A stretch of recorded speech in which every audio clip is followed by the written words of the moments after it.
சிரிப்பு கொஞ்சம் கூட அடக்க முடியல என்னால். என்ன விஷயம்னா, ஐயா த்ரிஷா வீட்டை விட்டு வெளியே வாங்க. உங்க குடும்பத்தோட ஒத்துமையாக இருங்க. இப்படிலாம் பேசுகிறீங்களே, கொஞ்சம் மாசம்னா தமிழ்நாட்டுக்கு நீங்கள் நல்லது பண்ணுங்க. சரிங்களா? கூட்டணி வைக்கிறீங்க, நல்ல ஆளுங்களுடைய கூட்டணி வைக்கிறீங்க. இல்லை, மத்திய அரசில் நீங்கள் வந்து ஆட்சி பண்ணுறீங்க, தமிழ்நாட்டில் வந்து ஆட்சி பண்ணணும்னு நினைக்கிறீங்க. தாமரை மலராதுன்னு என் தளபதி சொல்லிட்டாரு. இங்கே வந்து 2 பேருக்கு தான் வந்து போட்டின்னா சொல்லிட்டாரு.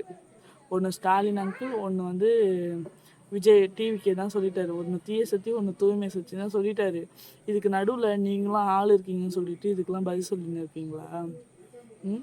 த்ரிஷா விட்டு வெளியே வரலன்னு நீங்கள் பார்த்துன்னு என்ன அங்கன்னா வாட்ச்மேன் வேலையை பார்த்துன்னு இருக்கீங்க? தெரியலையே எனக்கு. வாட்ச்மேன் வேலை கூட பார்த்துன்னு இருப்பீங்கன்னு நினைக்கிறேன். அவர் எங்கே போகிறாரு, எங்கே வர்றாரு, ரெஸ்ட்ரூம் போகிறாரா, இல்லை வீட்டை விட்டு வெளியே வராரா, காரில் ஏறாரா, எல்லா கதையும் பார்த்துன்னு இருப்பீங்க. வேறு வேலை வெட்டி இருக்கு இல்லையா அவங்களுக்குலாம்? அவர்லாம் நீங்களாம் ஒரு ஆளே இல்லைன்னு மதிக்கத்தே இல்லையே. இப்போ ஆட்சி பண்ணுறவங்கள தானே கேள்வி கேட்டுன்னு இருக்காரு. நடுமயத்தில் நீங்களும் இருக்கிறீங்க எப்போ பார்த்தாலும் வந்துட்டு கூவின்னு இருக்கீங்களே, என்ன கதை இதுன்னு ஒன்றும் புரியவே இல்லையே. சிரிப்பு அடக்க முடியல என்னால். ஏன்னா வந்து விஜய் சாரோட வீட்டில் நீங்கள் தான் வாட்ச்மேனாக இருக்கீங்கன்னு நினச்சிட்டு, அவங்க குடும்பத்தில் என்ன நடக்குதுன்னு உங்களுக்கு பார்க்க சொன்னாங்களா?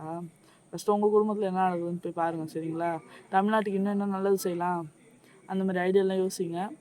விஜயோட எப்படின்னா கொஞ்சம் மாதம் போட்டி போட்டாச்சுன்னா ஒரு ஓட்டு வாங்கலாமான்னு கொஞ்சம் மக்கள்கிட்ட போய் பிச்சை எடுங்க போயிட்டு.